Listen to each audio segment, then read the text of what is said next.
Hello and welcome back to the Center for Critical and Cultural Theory. My name is Dr. Roger Green.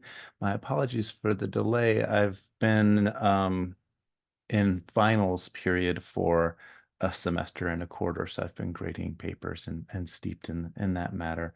But we are returning now to our Intro to Critical Theory lectures and readings, and we were last in the middle of a Jacques Derrida essay called Force of Law. So let me get that pulled up here. I'm working through this um, in just multiple pieces here.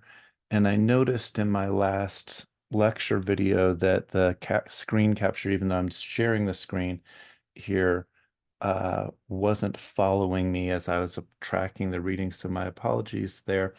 I'm not super, I don't have a lot of resources for this stuff to be very technical. So yeah, I don't edit out my ums. I'm thinking along with people and maybe someday I will have the resources for really polished production and stuff, but that's just not where I'm at right now. So we were in this essay, Force of Law from 1989, and we were at page 6. So just in case you're not seeing what I'm seeing on my screen here, I'll try and uh, shift by page number instead of scrolling. I'm wondering if that was the problem last time. But anyway, we uh, yeah, it's anthologized in a text called Deconstruction, the Possibility of Justice. And the famous essay here is called Force of Law. You can find it easily on the web just by doing a Google search, or I think I have a link to it on the ccctheory.org page under Intro to Critical Theory if you want the PDF I'm working with here. So where Derrida was at the end of my last lecture was talking about in this very recursive way, right? Like drawing attention very much to the situation where he's being obligated or asked or invited to give this talk at a law school. And he has been thinking about the analytic structure of the concept of law. This is at the top of page 6, and in the section on the mystical foundations of authority, which is going to be where he arrives in the little bit of the essay that I'm reading for you today. Um, he says the word enforceability reminds us that there is no such thing as law that doesn't imply in itself a priori, in the analytic structure of its concept, the possibility of being enforced, applied by force. There are, to be sure, laws that are not enforced, but there is no law without enforceability, and no applicability or enforceability of the law without force, whether this force be direct or indirect, physical or symbolic, exterior or interior, brutal or subtly discursive and hermeneutic, coercive, regulative, and so forth. And so just a pause here for folks who are not, don't have a lot of philosophical training. What he is distinguishing here when he says that the concept of force here and justice in the way that he's talking about it is an analytical concept and that it's a priori.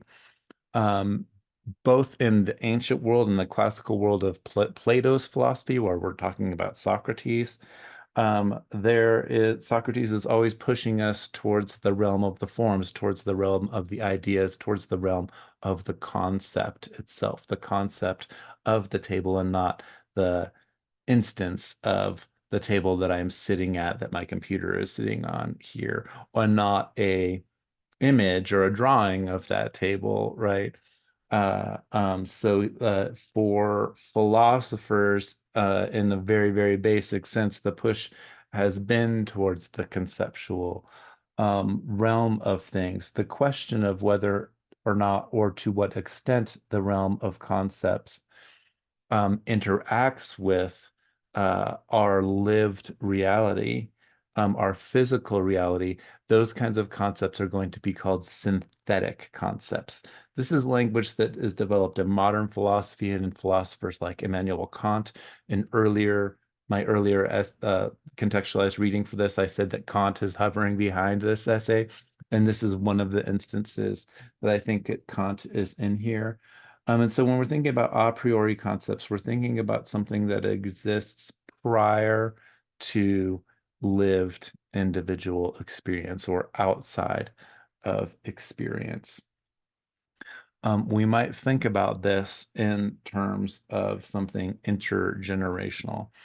We might think of this to come back to that binary between long and parole that I mentioned in my previous contextualized reading, that long language itself, the entire English language exists. It exists prior to my coming into being as an individual human. I come into language, I'm born into language through my parents, through where I was born geographically, through the languages that they speak, and that informs my growth, my neural synaptic firing, my early cognitive development that will create worldview, which is something I'm concerned with in some of my own work outside of this. On the flip side of that is parle in French, or speech. And speech is going to be the enactment of language at a particular moment, at a particular time, the language that I'm using right now as I'm speaking to my laptop camera, and hopefully to you all as you receive this on the internet somewhere. Uh, so time is part of the equation here, right? The time of parle is part of nowness. In linguistics, we have concepts of diachronic time, things that happen throughout or over time, and synchronicity, something that happens in a particular moment. And those I've already mentioned, like that in my previous video about the concept of theory and how theory is interdisciplinary. That's going to make its way into Derrida's own essay and his words as we maneuver on throughout his essay today. So when we go back to this idea that the word enforceability is an a priori concept in the analytic structure of the concept. It means that he says there are, to be sure, laws that are not enforced, but uh, it contains within the concept the possibility of being enforced or being applied by force. So he's trying to say that, like, what is linked conceptually to the very idea of enforceability itself, and he's going to tie that back to law. He goes on in the second paragraph here. He says, how are we to distinguish between this force of the law, this force of law, as one says in English, as well as in French? I believe in the I believe in the violence that that one always deems unjust. We generally think that when people force people to do things, that's where injustice arises. But does the concept of justice imply with it enforceability? Can we have justice without enforceability? Think of something like the International Criminal Court or discussions about charges of genocide. Even in the recent and ongoing unfolding of events between in Gaza with Israel and Hamas, and certain countries, and as I'm making these the video lectures, right? So this will be unfolding. If you're watching this 3 years from now, you'll know more about how this is all playing out.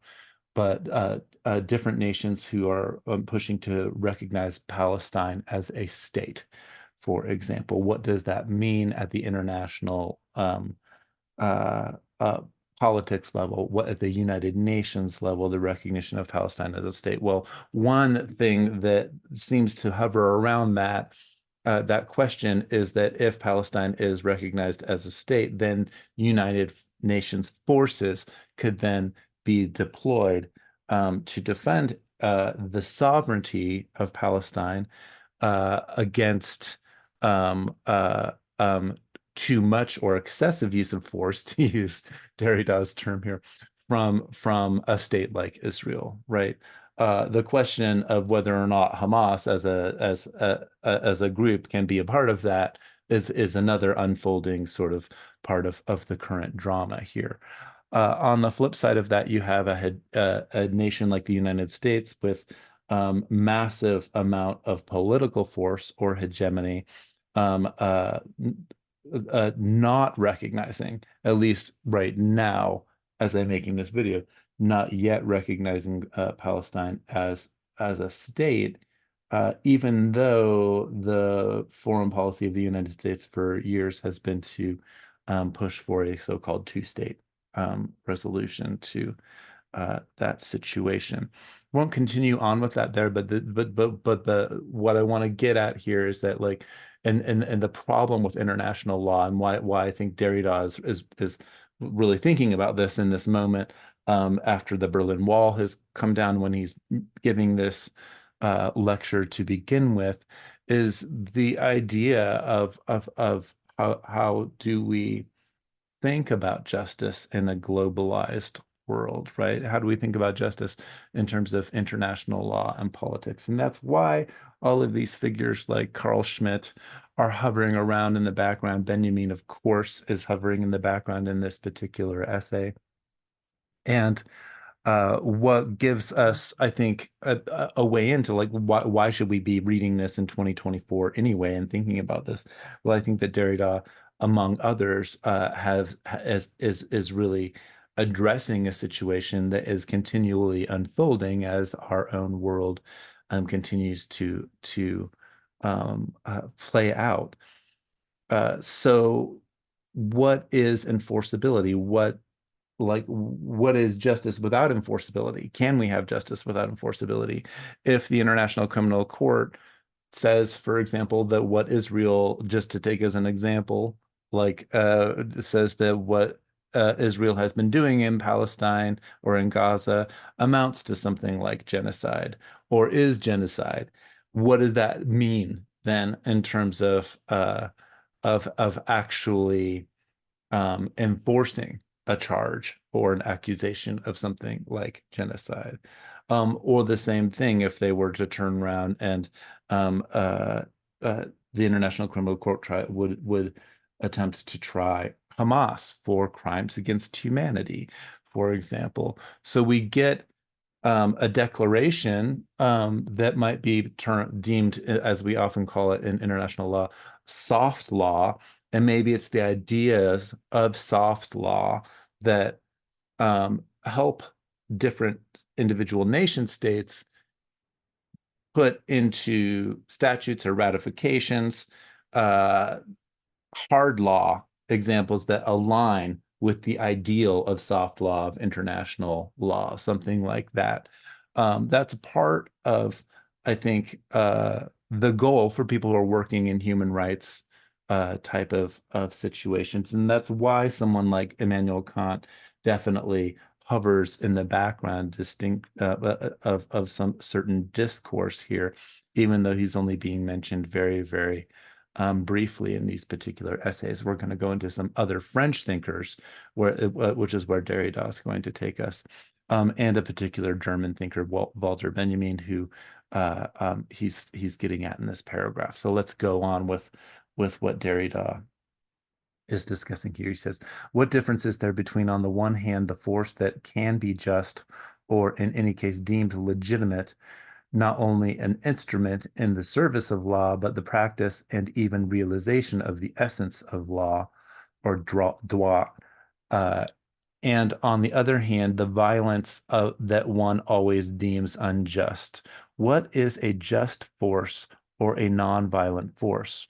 To stay with this question of idiom, let me turn here to the German word that will soon be occupying much of our attention, Gewalt.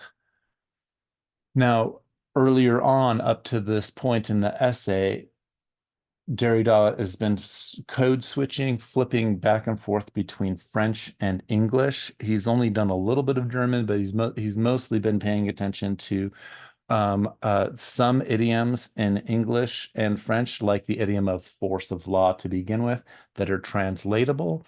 And now, as he works in the German here, he's going to say that there's something that the French and the English don't get about what the actual word Gewalt means in German. So he says in English, as in French, this word is often translated as violence. And Walter Benjamin, in his text that's entitled in German, Zur Kritik der Gewalt, uh, uh, it's translated into French as Critique de la Violence, or into English as Critique of Violence.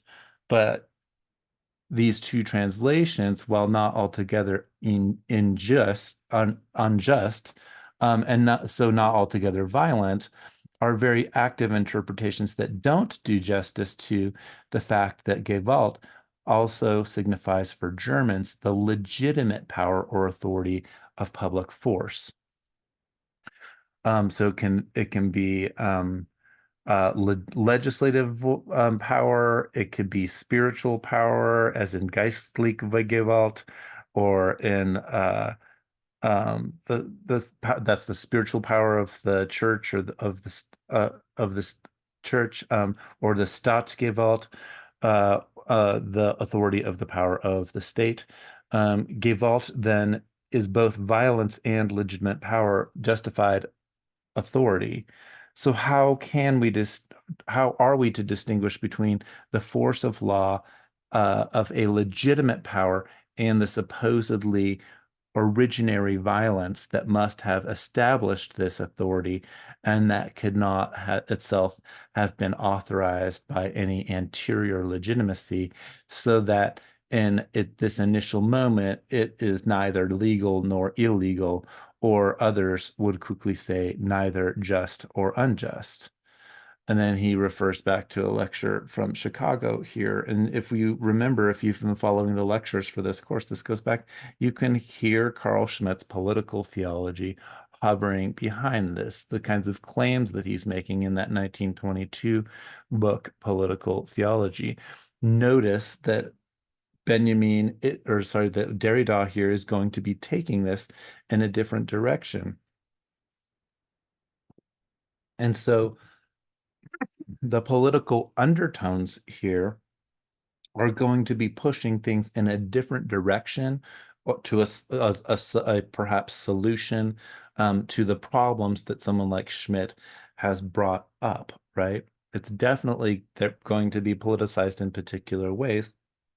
Now, remember, I've also said in my previous uh, lecture video that there's something perhaps with the idea of deconstruction, that there is something anarchic, in the sense that that Emmanuel Levinas often uses the word that there's no center, not just anarchy, like no government, that when we push the idea of a legal system, or we push an idea of a government back to its foundations, we're left with this question of violence and so-called foundational violence, which Derrida is taking up here.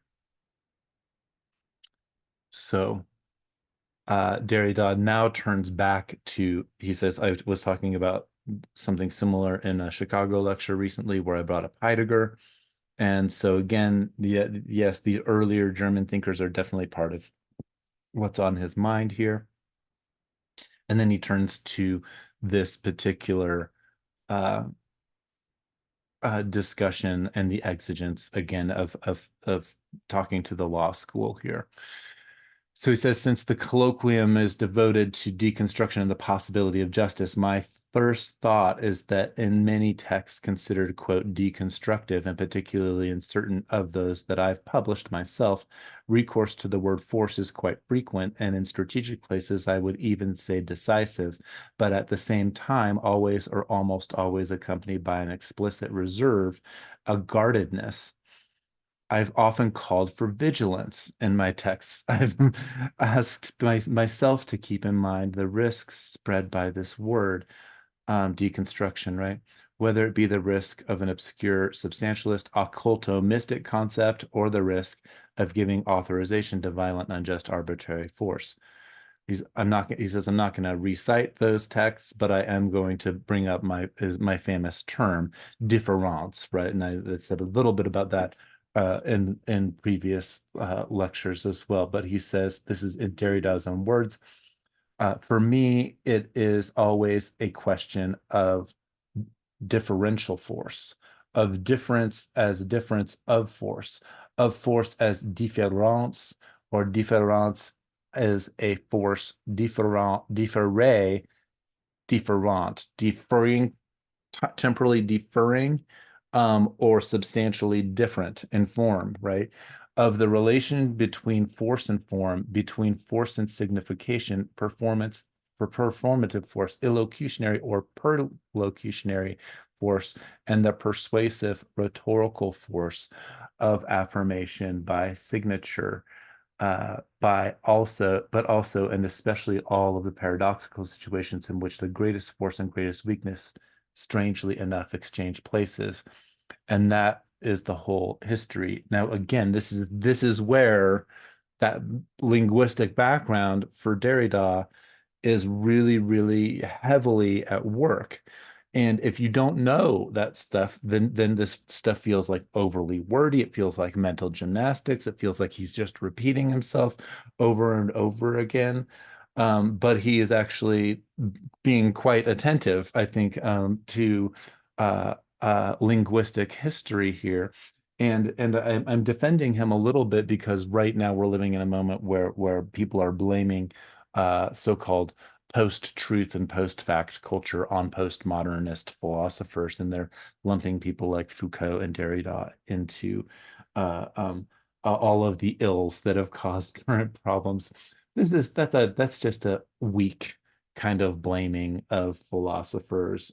It's not to say that there is no that Derrida or Foucault or French theory is above reproach, but it being a kind of like uh, uh, uh, figure that you know we can like cast all of the sins or the scapegoat, all of current social ills onto. That's a bunch of BS, if you ask me. So yes, we need to return to and think, even if he's not popular right now, return to Foucault, return to Derrida for thinking about what they're doing as critical theorists. So with the question of difference here and signification, he is talking about signs versus signified. Again, he's talking about like the sign or the use of a particular sign or particular word in an instance, oral speech, versus um, all of the signs that we could choose from, that we have available to us in a given language or in the languages plural that we know if we're bi or trilingual or multilingual, right? And so, what do we have as a sort of psychic cultural excess that we can pull on to enunciate ourselves in a particular moment? And once we have enunciated ourselves in a particular moment, that's where the idea of the signature comes in. So this is a concept throughout Derrida's work. It's something that Foucault is interested in as well, and Roland Barthes, the idea of the death of the author, or what is an author, the idea of the author function in a famous Foucault essay called What is an Author?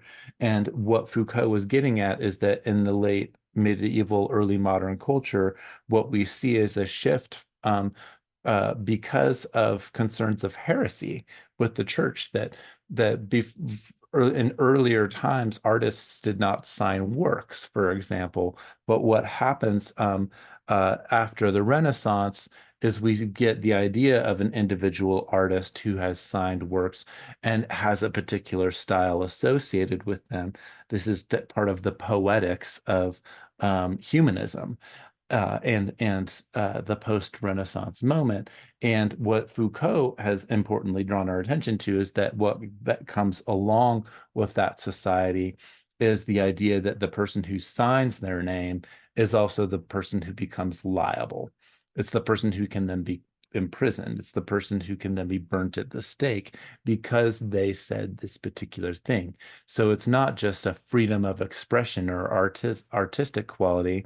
It's actually the development of a society that disciplines and punishes us in particular forms, right? So that's hovering around his idea of like rhetorical force or the signature versus the meaning of a particular word, right? So context matters. And in some sense that it is what is spoken that then draws attention to the broader context more than it is that I am just a individual who's pulling psychically from an endless reservoir of an unconscious, right? It's not, I don't, that gives too much attention to myself as an agent or as a subject. There is something, whether we're talking psychoanalytically or linguistically, there's something that compels me. There's a kind of desire that is bigger than my individual desire as an individual subject. And so that's hovering around here as well. So we maneuver on. So difference, right? That by replacing the E with the A and spelling it A-N-C-E, just think of it in terms of instance, that the A-N-C-E at the end of a word like instance in English, and different. They're different. There's a temporal element to A-N-C-E, and E-N-T is a kind of being in time is what's being discussed here, right? And so we could go back to Husserl, we could go back to Heidegger into phenomenology. That's where all of this kind of heavy language is coming from.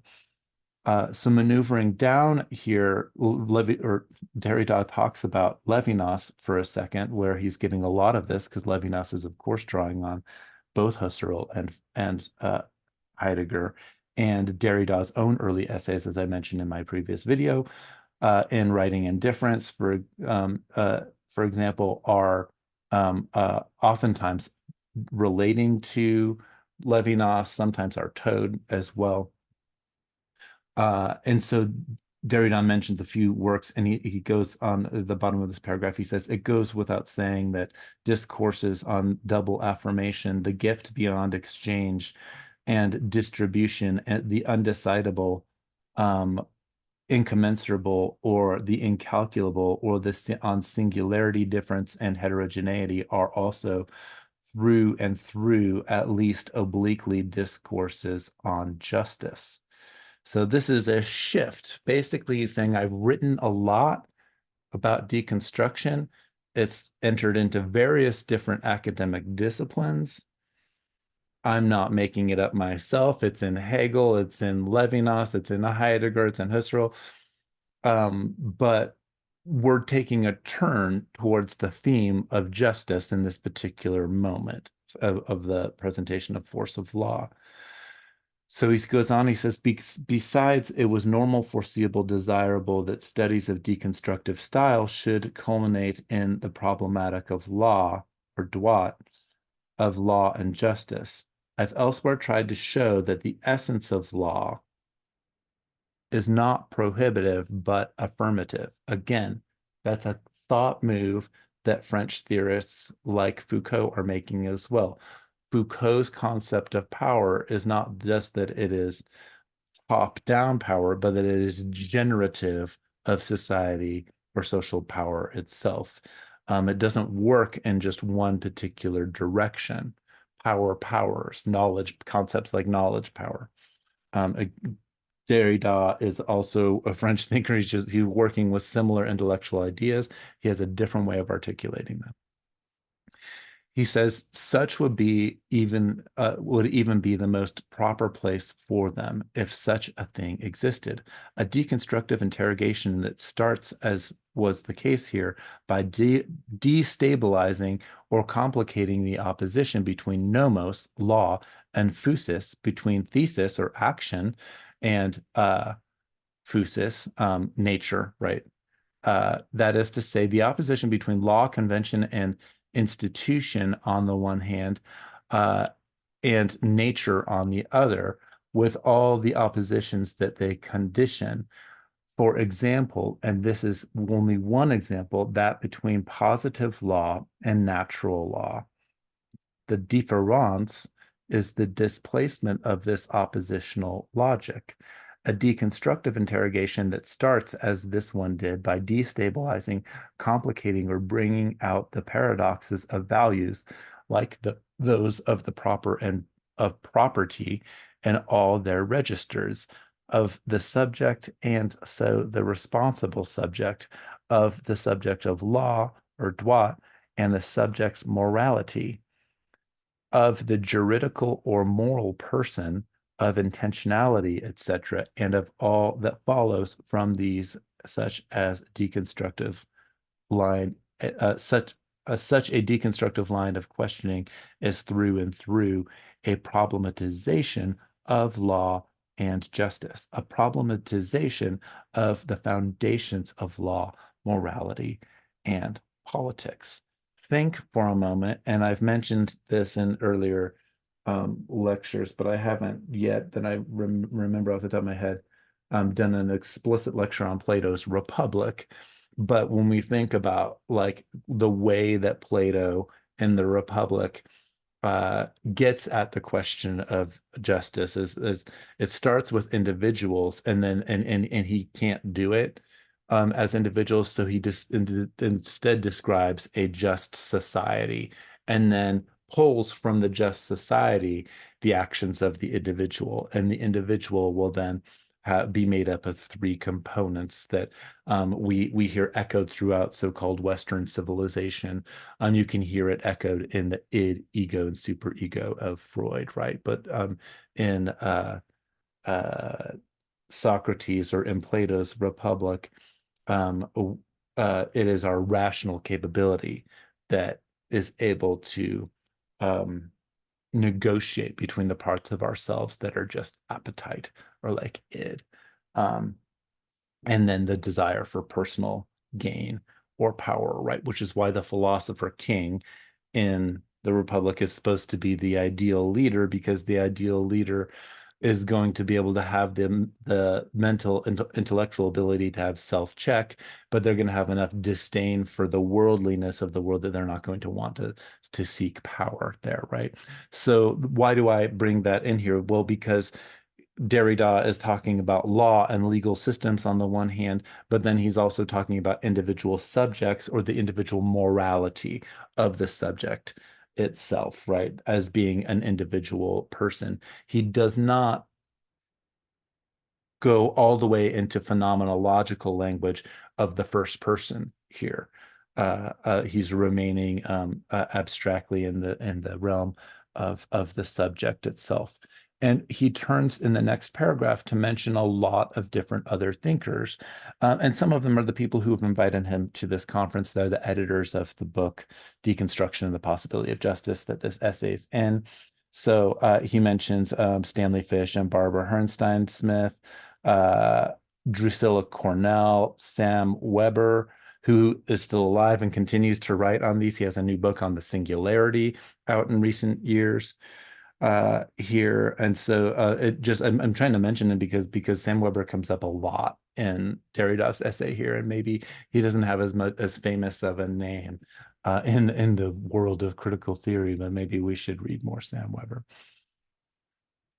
So as he maneuvers on, Derrida is saying, like, there are lots of people who have been taking up this concept of deconstruction and working with it.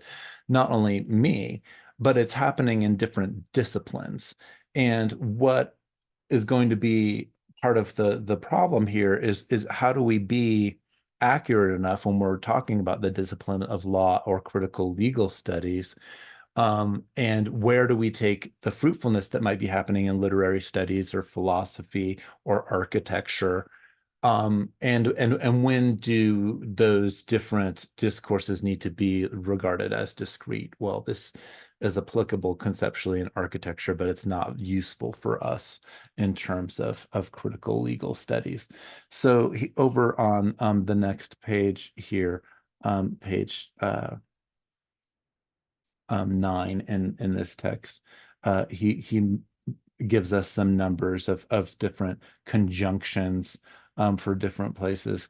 Again, he comes back to the word deconstruction. He says the word deconstruction could, in certain senses, induce or encourage such a confusion. The word itself gives rise to many misunderstandings that one would want to add to them, the one wouldn't want to add to them by reducing all of the styles of critical legal studies to one or making examples or extensions of deconstruction with a capital D.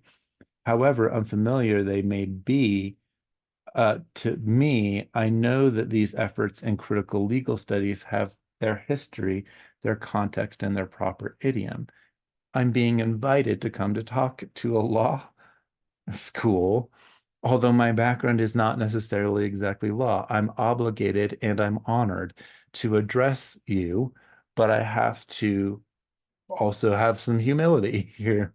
Um, he says down in the later on, respect for contextual academico-institutional discursive specificities, mistrust of for analogies and hasty transpositions, for confused homogenizations seem to me the first imperatives of the ways that things stand today.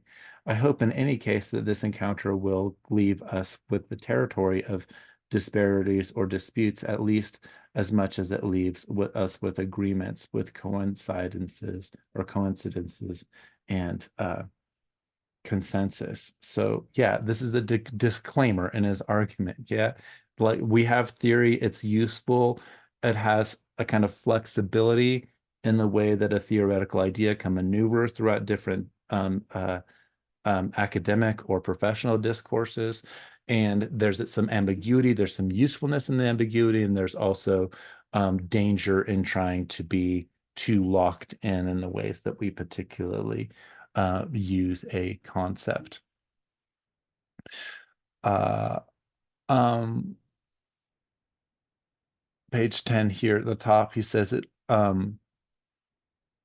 their manifestations most recognized as such. Let me just start that sentence from the beginning here. Um, he says, I said a moment ago that it only appears that deconstruction in its manifestations most recognized as such hasn't addressed, in quotes, as one says in English, the problem of justice. It only appears that way, but one must account for appearances or keep up appearances, as Aristotle said. And that is how I'd like to employ myself here to show why and what is now called deconstruction with a capital D. So he's entering into talking as a deconstructionist to the situation of law. He says that in order to do it, though, you have to do it obliquely. So if we're gonna leave realm for the power of that ambiguity, then the way that we talk about justice is obliquely. He says obliquely as at this very moment in which I'm preparing to demonstrate that one cannot speak directly about justice, thematize or objectifies justice, say this is just or even less, I am just, without immediately betraying justice, if not law. And so this gets back to that distinction I brought up a few minutes ago between synthetic judgments and analytical judgments, and why I continue to say that Kant is hovering behind this, because I think that Derrida is saying that if we bring this too much into the realm of concrete experience, too much into the synthetic judgment zone, then we are going to be doing the opposite of what justice is, which is interesting because then that leads him to have to talk about the analytic concept itself. He hasn't gone so far to say, like Kant says, that there's a metaphysics of morals that exist a priori to our experience, that morality is something that can be discerned from some sort of higher level of existence. He's not going that far, but the concept of justice is very, very much hovering in that type of realm here. also in it's this is where we start seeing God and theology and mysticism starting to converge in the essay as he will go on to discuss, because we're starting to think about the possibility of concepts that exceed individual human experience, something like Platonic forms. Although, of course, we're in a modern context and there's been an updating of Plato through a tradition of philosophers like Descartes. And and it's important, again, to think of Derrida as a French person, right? When we get to Pascal in a few minutes and Montaigne, he's definitely working within a continuum of French thinkers. Another concept that we might think about here is uh, negative theology, um, uh, or apophasis, right? Talking, if we can't talk directly about something, if we can't objectify justice, if we must approach it obliquely, then we've got to talk about it without talking about it. We've got to find a way to address it without going straight at it. And so in theology, this is sometimes called negative theology. People cannot say what God is. They can't give a positive account of God. Instead, they use the language of what God is not to obliquely, that's where negative theology. So it's not negative thumbs down or positive thumbs up, but it's like actually having an idea that's contained and embodied in the world and embodied in language, embodied in parle or in speech. And that's where Derrida is getting at this sense of positivity here, right? Positive is the problem of positive justice. And then he takes it from the level of law and society and comes back to the individual again here as well. The idea of saying that I am just, by claiming that I am just, by reducing it to the individual expression of myself, I've done some sort of violence. It's very Levinasian in that particular way of thinking about it. But he doesn't turn to Levinas. Instead, he turns to Pascal and to Pascal's pensées here. He maneuvers. He says, and ultimately getting to a translation here, that it is just that what is just be followed. In other words, the concept of the idea of the just, again, he's paraphrasing Pascal here, in the sense of justice implies analytically and a priori that just be suivi, that just be followed, right? That's the verb to follow in French. Must be followed up, enforced, and it is just also in the sense that of just right to think this way. It's necessary that what is strongest be enforced. So again, he's trying to connect with the idea of justice, the coupled analytical concept of enforceability or force itself. He says Pascal continues, la justice sans la force et impuissante, justice without force is impotent. In other words, justice isn't justice. It is not achieved if it does not have the force to be enforced. Like we can call a nation out for committing genocide, but until there can be an enforceability to punish that nation or punish whoever is deemed to be responsible for an atrocious act of something like genocide, we don't have justice. A powerless justice is not justice in the sense of droit. Instead, I'm just going to skip reading the French here and just go straight to the English because that's mainly my idiom here. Force without justice is tyrannical. Justice without force is contradictory, as there are always the wicked.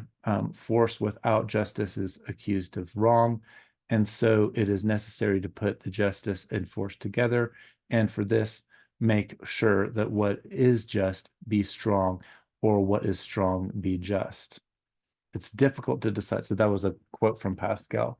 Derrida goes on, he says, it's difficult to decide whether it is necessary in this conclusion, and so it is necessary to put justice and force together, whether or not that is it is necessary prescribed by what is just in justice or by what is necessary in force. But that is a pointless hesitation, since justice demands as justice recourse to force. Again, he's saying this over and again, that the analytic concept of justice implies enforceability itself.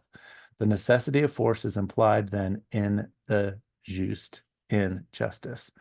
The pensée, or the thought, what this pensée, what continues in its conclusion is this. He said, Pascal says, and so since it was not possible to make the just strong, the strong have to be made just. He says, Derrida says, this deserves more analysis than he can offer here, but the principle of my analysis, or rather my active and anything but nonviolent interpretation of the interpretation at the heart of what I will indirectly propose in the course of this lecture will notably, in the case of this Pascal thought, run counter to tradition and to its most obvious context. This context and the conventional interpretation that it seems to dictate runs precisely in the conventionalist direction toward a sort of pessimistic, relativistic, and empiricist skepticism that drove Arnaud to suppress the Pensees in the Port Royal edition, alleging that Pascal wrote them under the impression of reading Montaigne, who thought that the laws were not in themselves just, but rather were just only because they were laws. It's true that Montaigne used an interesting expression, which Pascal takes up for his own purposes, and which I'd also like to reinterpret to consider apart from its most conventional and conventionalist reading. The expression is fondement mystique de l'autorité, mystical foundation of authority. Okay, so I read a lot of that. I want us to see that what Derrida is doing here is he's being an academic, right? He is dug into not only Pascal, but to the editors of Pascal's editions, how people have tried to excise or take things out of his thought, and say and blame it on a reading of Montaigne. But what Derrida is going to say is, yes, Pascal was reading Montaigne, and we have to take Montaigne seriously. And the concept that is really germane here to the discussion is the mystical conception of authority itself. So at the bottom of the page here, he's giving another translation here. One man says that the essence of justice is the authority of the legislator, another that it is the convenience of the king, another that it is current custom, and the latter is closest to the truth. Simple reason tells us that nothing is just in itself. Everything crumbles with time. Custom is the sole basis for equity for the simple reason that it is received. It is the mystical foundation of its authority. Whoever traces it to its source annihilates it. That's a quote from Montaigne. And when we hear Derrida like or read Derrida like presenting this again, it's like it just sounds like an exact description of the process of deconstruction itself. And it situates Derrida far from being just this iconoclastic postmodern thinker back into a deep situatedness with thinkers since the early modern period. So he goes on, he says, Montaigne was in fact talking about a mystical foundation of the authority of laws. Um, uh, and I'm just going to skip to the English here. And so laws keep up their good standing, not because they are just, but because they are laws. That is the mystical foundation of their authority. They have no other. Anyone who obeys them because they are just is not obeying them the way they ought to. Again, that sounds like deontological Kantian ethics, right? That one doesn't obey the law and that's what makes them a good person, right? one obeys the law because they know through their rational conception of duty that they are obligated to act in a way that's in accordance with the law. The law itself need not sort of be there as it like as a and so the only way of sort of getting beyond law and enforceability would be to act in a way that, and this is in a Kantian sense, that's in line with the analytical concept of justice itself, right? And this is quite interesting, like far from being the anti-enlightenment person. I just read this book that I wasn't very happy with, even though I agree with a lot of her statements at the level. Left is does not equal woke by Susan Neiman, and she's trying to write for a wide audience, or at least says she does, and it's footnoted fine, but she goes into these very deep academic arguments where she's defending Kant against so-called woke culture or whatever's happening in current academia.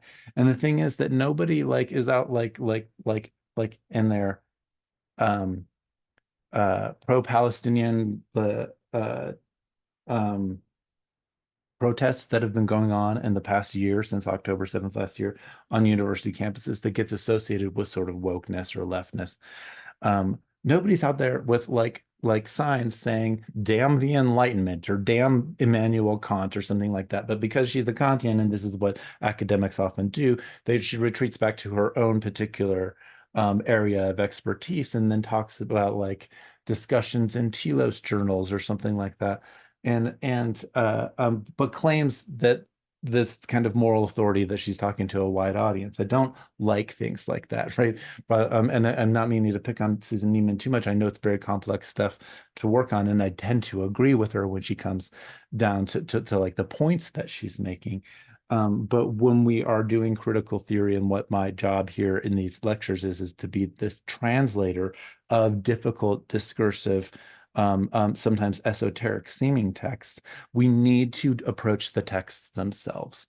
From my opinion, I'm too much of a textualist to see the nuance that's at work here, and that's exactly what Derrida is doing when he is going back into Montaigne, is going back into Pascal, and is hovering around a figure like Immanuel Kant. We need to unpack all of this stuff. And maybe sometimes it takes a more advanced reader than you have, or just somebody who's read something that you've forgotten about, to bring the context and the discourse back together. That's what we're doing here in terms of critical theory. We're talking with each other, we're having discourse themselves.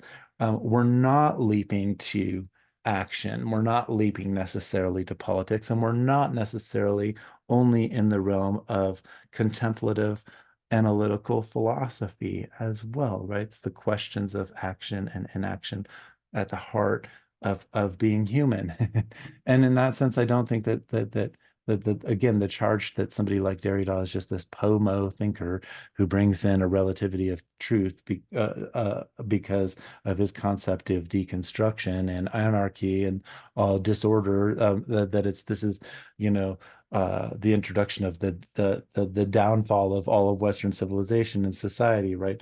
But those kind of charges are BS, and they don't understand what Derrida is actually saying here. Once we dig into it, I think that he's quite serious about the things that the way that he's engaging with a deep sense of Euro-Christian culture, we might call it that, of concepts of sovereignty that we continue to write books about today in critical theory land.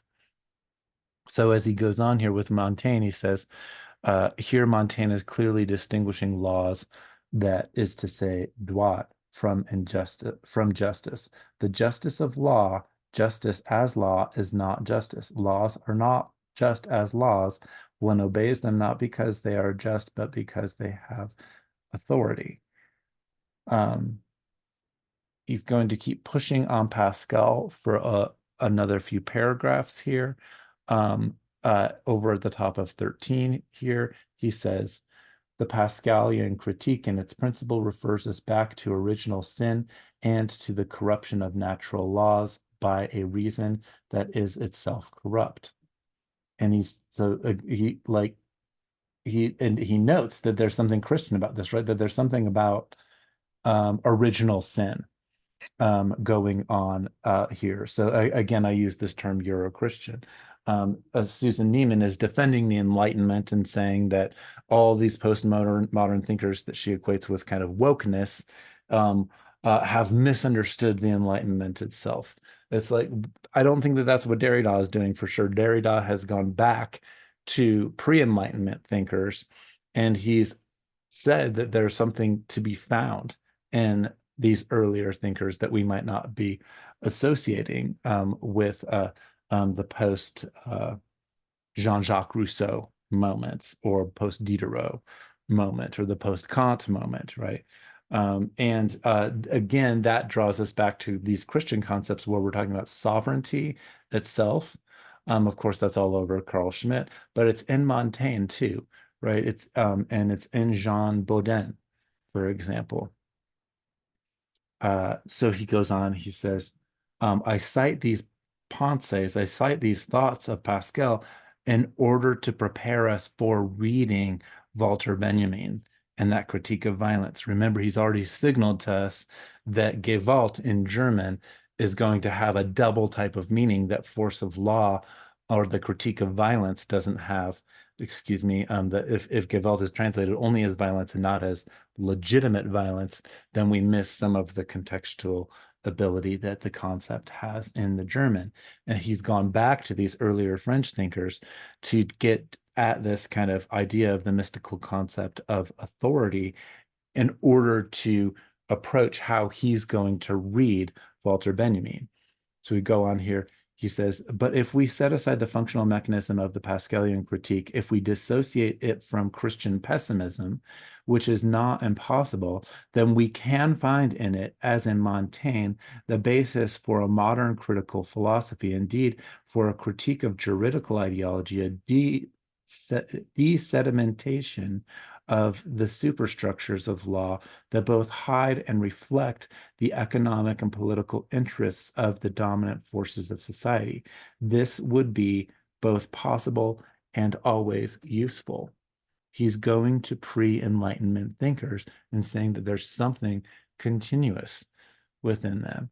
That there is, and he's at least suggesting it here, that there is something Christian here about it, but we don't have to accept the Christian pessimism of, say, so-called original sin here as well. So going to continue on here, and I know that this lecture video is getting already long, but I'll just go to I just want the last sentence here of this page. He says, here the discourse has come up against a limit in itself, in its performative power itself. It is what I here propose to call the mystical. Here, a silence is walled up in the violent structure of the founding act. Here is a moment in Derrida's overarching thought. He's, of course, been influenced by Levinas's ethical philosophy since early on in his career, but he takes an active turn towards concepts that we might deem in other discourses theological, for example, law, theology, sovereignty. It's one of the things that makes this essay really important as a moment historically in thought, because there's so much discourse going on right now. And so it's a pivotal point in thinking about this. It shows the importance of Derrida as a thinker. When this idea of deconstruction is pulled from philosophy, from literary studies, from architecture and art, and it enters into the discourse of law and theology and religious studies, then we're starting to get at something very rich and something that needs a lot of unpacking. Down at the bottom of this page 14 here, he says, the structure I'm describing here is a structure in law or droit,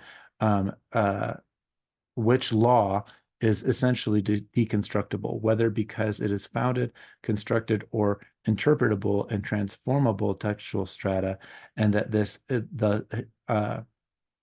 and that is the history of law. Its possible and necessary transformation sometimes its amelioration, or because its ultimate foundation is by definition unfounded. The fact that law is deconstructible is not bad news. We may even see that this stroke of luck for politics for all historical progress. But the paradox that I'd like to submit for discussion is the following. It is this deconstructible structure of law, or if you prefer, of justice as droit, that also ensures the possibility of deconstruction. Justice in itself, if such a thing exists outside or beyond law, is not deconstructible.